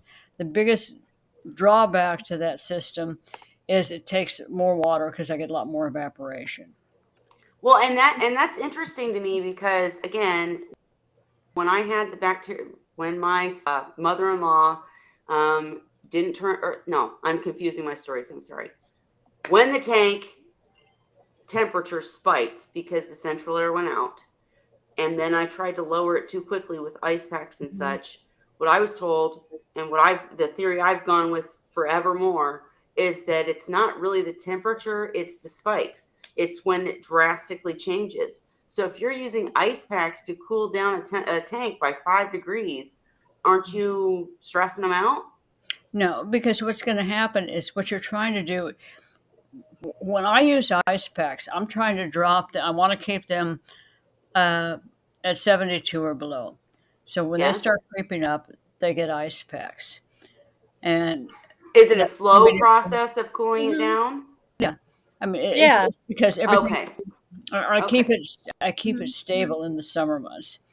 Got Winter it. months, yeah, I have heaters. They've got heater guards on them. They're set it's like 60. I'd have to double check 65 because these seahorses can easily handle 65-degree weather. What they can't handle, the biggest problem with heat is it increases the amount of bacteria. pathogens Yep. that are in the system. And when that happens, that's where you run into problems. And I kid about my ice pack collection, but it's like when I lost my HVAC earlier this year, I had no cooling. Those ice packs came in really handy. Oh no, absolutely. I was just asking because when Yeah. I've used ice packs too when there's a problem, but I'm just saying you don't want it to be drastic. Like if you lower it too fast, if it rises too fast, that's the real problem, right? I've So heard how do 4 you degrees make they're it? safe. Yeah, Thing 4 is, degrees. Even the Okay. 4-degree range, like when I'm doing my water changes and stuff, as long as I'm within 4 degrees, Sure. and they handle cooling better than heating. Yes. So you can cool them faster than you can raise Heat 'em. Okay. temperatures. Ink foods are on But sale for prime. honestly, I'm more worried about having them in a warmer temperature and the bacteria growing Yep, for a than longer time. Sure. changing the temperatures, because I've changed them quickly at times when I needed to with no Well, what problem. I'm talking about is Once like it's 10 going degrees. colder. Yeah, but I'm talking about 10 degrees in Okay, my hold on, case. hold Mhm. on. It was 10 What degrees. what happens when you go into Hudson Bay and you've got a blue Mhm. northern that just flew in, dropped the temperature by over 30 or 40 degrees, chilled the water, and guess what? Seahorses live there without See, I problem. think because they're native to estuaries and stuff, they're okay with fluctuations more than we would think. Like I was just reading that's something, I'm Yeah, but interested in fluctuations are everybody's different. You're talking baseline. about, I agree with you 4 degrees, but if it goes up Mhm. 10 or more, it's a problem, Okay, is hold my on, only hold point. But on. go ahead. No, wait, let Holly finish because I interrupted her. Holly, finish. I Okay, still wouldn't worry about that so much as long as it was going lower, not higher, Well, I had I three would think. seahorses. Oh, no, it was going higher. So it guys, went up 10 degrees, I think and it's my guys, the hold seahorses on. higher got sick, and changes. I had to treat them. Hang on, one at a time, guys. And I had to treat them. Go ahead, Holly. And then Okay, Cheryl, you're I'm next. I gonna promise. debunk this. Okay. Hang on, Cheryl. Hang on. No, no, Let Holly no, finish. this is important because this is going to Okay. change your entire perception of cold. In 2007, we had a severe storm that basically shut down all of San Antonio. A neighbor's tree came down, took out my power. Now was in the 20 degrees outside. My house got down into the close to 30s. It was my first time with really having success raising seahorses. All my young fry, that were about an inch and a half long, were laying on the bottom of the tank. It was icy cold in here. My adults were moving very slowly. And I went into my paramedic mode, did a gradual rewarming of each tank over a 3 day period, and did not lose a single seahorse.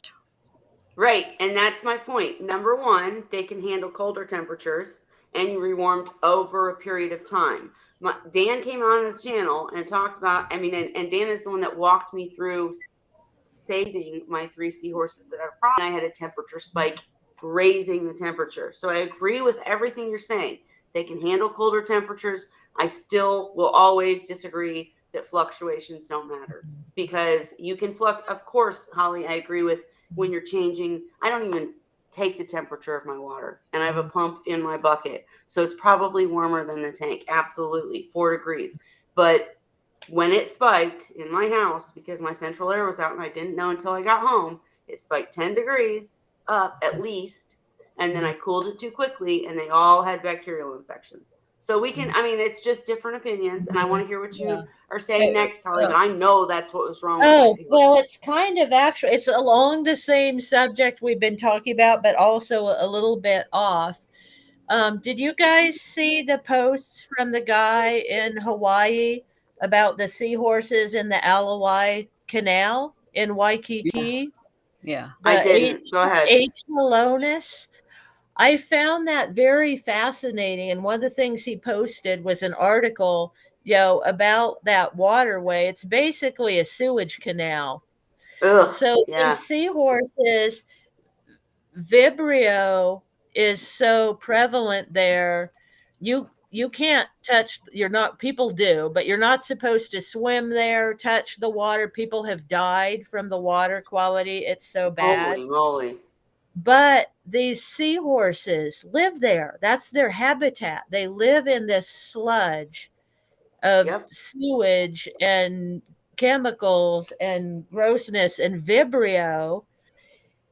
And I just find that interesting that they survive there. The immunity of I those think they adapt. seahorses living there must be pretty strong to They survive the adapt. But conditions. But you know what, Holly? That goes back to the point about Mhm. when you mix species.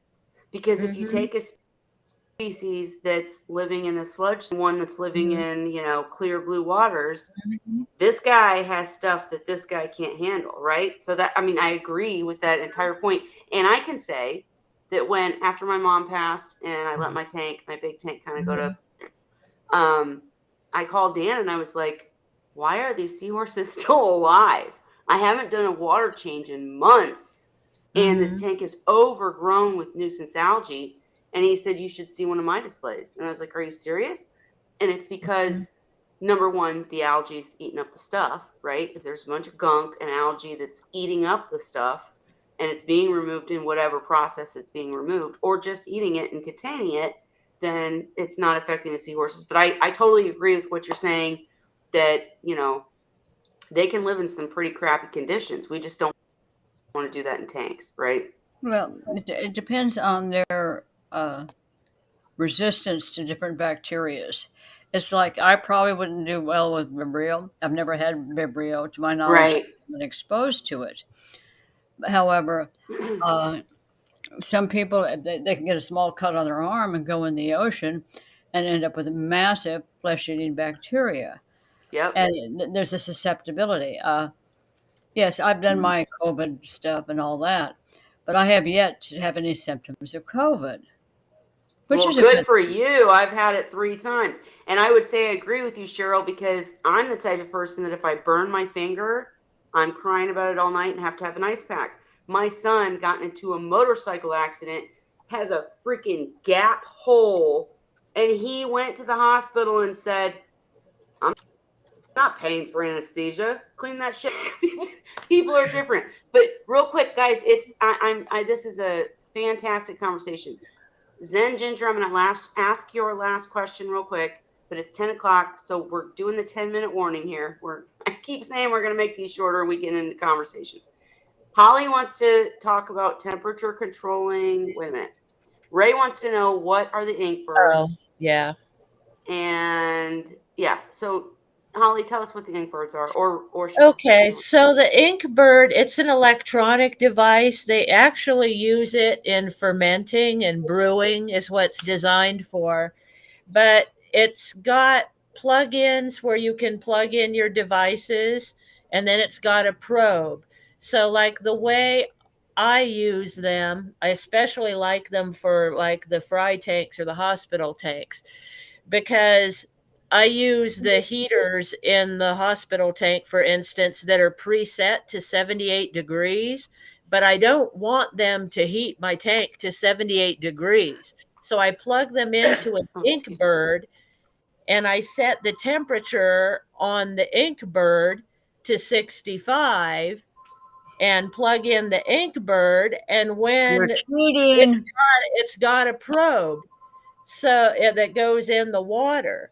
So it's testing the temperature of your water. And when the heater heats the water to 65, it cuts the current to the heater so that the heater doesn't continue going to 78. But a lot of people use them as a backup device to prevent overheating or over chilling a tank. Like if your heater fails or your chiller fails and just keeps going, it Yep. cuts power when you get to your desired temperature, is what it's for. Make sure fluctuations don't happen too drastically. And Yeah. Zen Ginger wanted I to think I'll ask, stick with my central air, thanks. right, Yeah. right. But if your Although central I air have goes to out, say, on my chiller, I'll tell you what I spent on the chillers. I have two. I have one for each tank. Each chiller was about $500. I have a 75-gallon tank and a 55-gallon tank. They both have the exact same chiller, and it works fine on both tanks and saves me over $100 a month on my air conditioning bill. I mean, that's good. And I don't have to think about it. They come on and off on their own. It says the temperature right on the front of it. Plus, I have other gauges on the tank so I can cross check stuff. But it saves me so much time of messing with ice packs and fans or running the AC. Because where I live, it gets real hot. We can get to 100 degrees here. And when it's 100 degrees here, it can get to nearly 90 in the house unless I do something. And my house is big, and not because the rooms, some of them were add-ons. The HVAC vents are not in all the Right. rooms. Right. So to do the whole house is, running AC and what have you is insane. so the chillers have actually been a Saved godsend. you money. Yeah. And Thank you. I mean, you've made a good point. Price, they didn't cost me much more than, geez, I want to say the skimmers were like 200. Right. Everything it seems in this hobby, costs a fortune if it's really worthwhile. That's why Ray always makes his own stuff, right, Ray? Yeah. Well, partly it's just that I'm cheap. Chiller. But I it's saw also some stuff about how to do it. You can use old refrigerator, freezer stuff and make your own chiller. So Insane. Ray could probably do that. You're not efficient. I already looked into doing that a few decades ago, and there really isn't a good, efficient way to do it. It will work somewhat. It's not ideal, but for me, I couldn't live in a house if the temperatures got up like that. Yeah, you wouldn't like my house because we're comfortable at 80. So Zen Ginger, apparently you just have to move. No, I'm just kidding. I'm just kidding. I'm just kidding. He did have, or she, sorry, did have one last question. And if fluctuations are to be avoided if possible, and you have warmer replacement water, what's the average water change? 10 to 15% at a time? Anybody else want to answer? And then I'll give my answer. And then we got to cut it. Of the tank. I do a third of the tank volume once a week. And I always make the water cooler. Generally. How do you do that? I often do it 90% of the time, and I don't even check the temperature on it. It will be a bit warmer because it's being circulated, like you said, with power heads in there that are circulating it. But so there'll be a little bit of a temperature difference, but not enough to manage. And I'm doing basically 50 to 90% changes at a time. Holly, did you want to finish? You were. Oh, well, most of the time, see, I'm doing my water changes in the very early morning. I make my water a few days ahead. That's a good point. And so the water's cooler in the morning. Generally in the tank, it's a couple degrees different. Now, in the summertime, I have a challenge because the water in the buckets might be 75, 76 degrees. So here it is, 6 a.m. I stick the buckets outside where it's like 60 degrees, high 50s, low 60s. And there's where the ice packs come in. I put the ice packs in the buckets, and then while I'm feeding the seahorses and doing my morning stuff, the water in the buckets is cooling down. Yeah. And I'm aiming to get it below 72, hopefully. I can usually get it to around 68, 69 in the summertime. And then by the time I'm ready to do the water change, I've got 68, 69 degree water.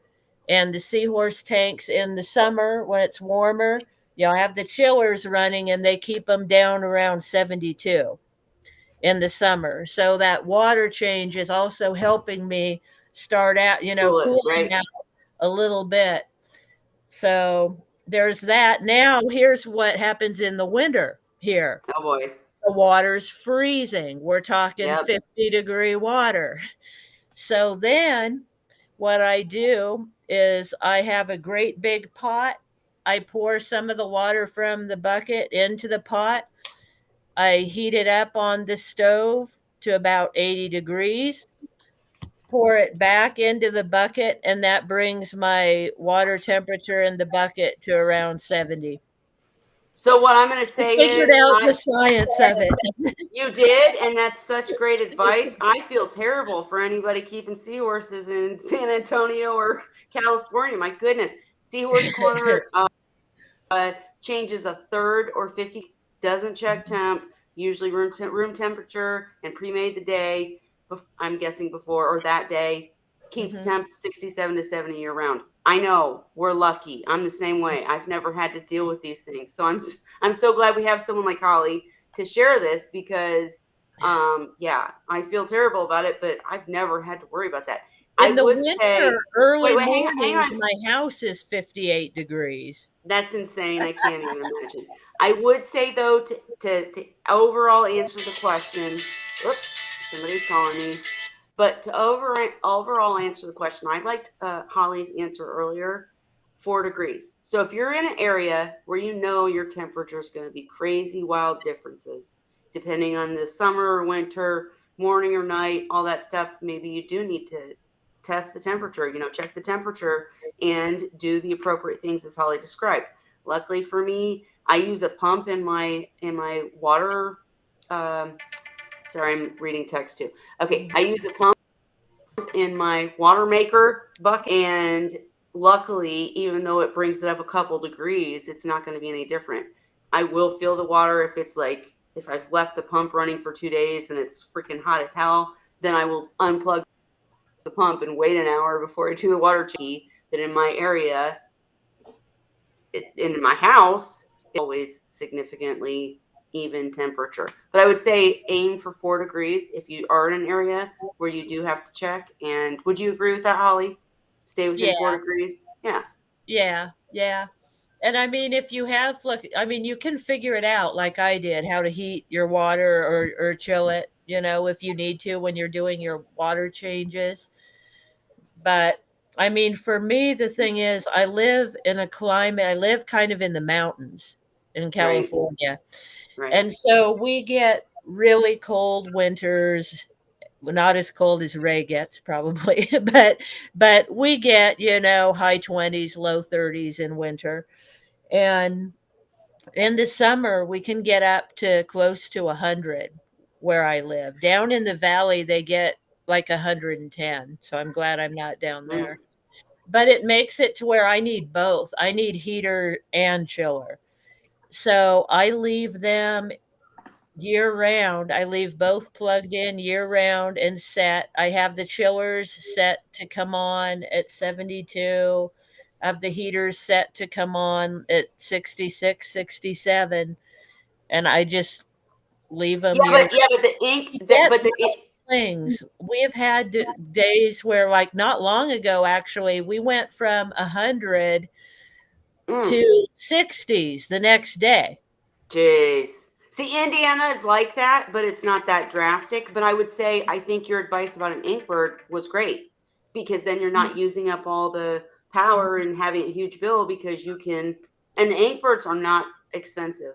I'll put a link, but Mhm. then it cuts off, so it's not running constantly. It's just running when you need it. I really like that. Yeah, and Their the instructions, chillers. are a pain in the you know what. Well, Cheryl, we'll help them if they need help. Holly, finish Yeah, up. the Hey guys, it's programming, I do listen. have to say the chillers and the ink birds can be complicated to program.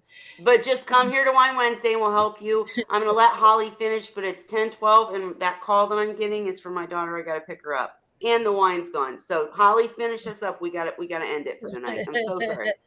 Okay. Well, I don't have anything more to say Oh no, actually myself. I thought I interrupted you. I thought you had something. No, no. I was just talking about the chillers and heaters. All I was saying is that, they have their own thermostats. Yeah. They shut themselves off, but now and then you do hear about something going wrong and something doesn't shut off and it fries the tank or something. So I think it's a good safety thing, but where I find it really handy is for small tanks that like like for fry or for hospitals. That's mainly where I don't use them on my big tanks. I only use. Well, no, I think that's tremendous advice that we forget things to mention. And if you have a large tank, that fluctuation. If you have a 300-gallon tank and you dump in some hot water, it's not even going to phase it. Whereas if you have a smaller tank, great advice, great comment. I love it. I'm so sorry, you guys. I'm going to have to end it for tonight. It's not just that the wine's gone. It's that I got to pick up my daughter. And I'm not driving. Don't worry. But Zen Ginger, I hope you come back every week and ask us more questions. We love talking with you and having these discussions. Chimp, everybody that came tonight. Tyann, everybody, thank you. And we will be back next week. I will post when we're going to do some speakers and keep coming back. Everybody say happy Wine Wednesday. Cheers. Cheryl's